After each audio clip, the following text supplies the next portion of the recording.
Hello students, let's join Nature Lab.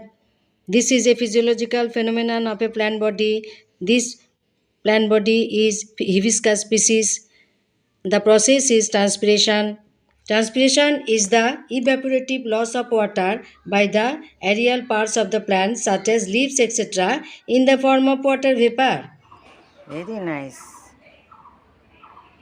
The experiment of transpiration.